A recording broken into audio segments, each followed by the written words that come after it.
để giờ giờ mơ mừng nó lý số thay số nó cúi đi mò cho lo đi lo quê bê tí tô gô phá để giờ giờ mơ mừng nó quê ba lên nở lên lo quê ba lên nở lên lo để giờ giờ mơ mừng nó để nó lo lo phải lo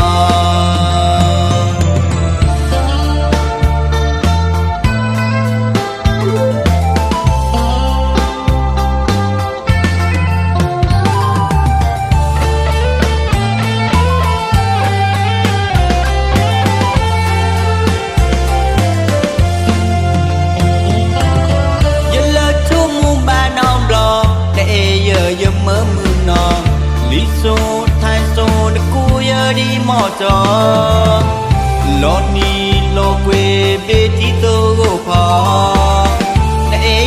giờ mơ mừng nó quê ba lên nở lên lo quê ba lên nở lên lo để giờ mơ mừng nó thì em nó lo phải lo mò cho mà quy giờ mơ mừng nó để lo lại to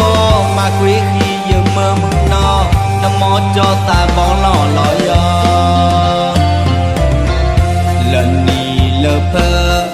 chơi khai đứa ba ở ta ghê thò mò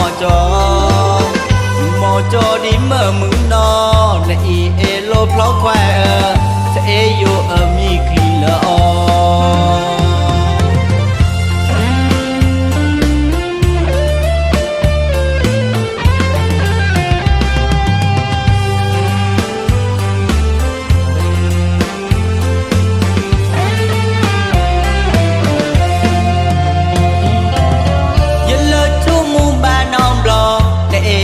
giờ mơ mừng nó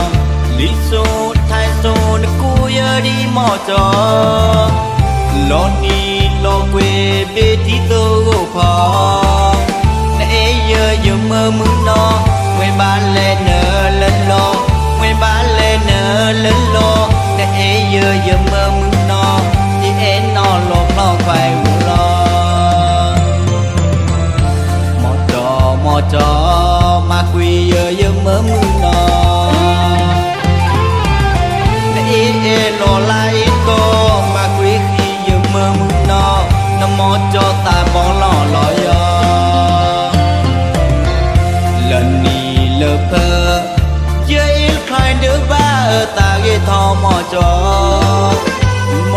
đi mơ mừng nó để lo phó khoe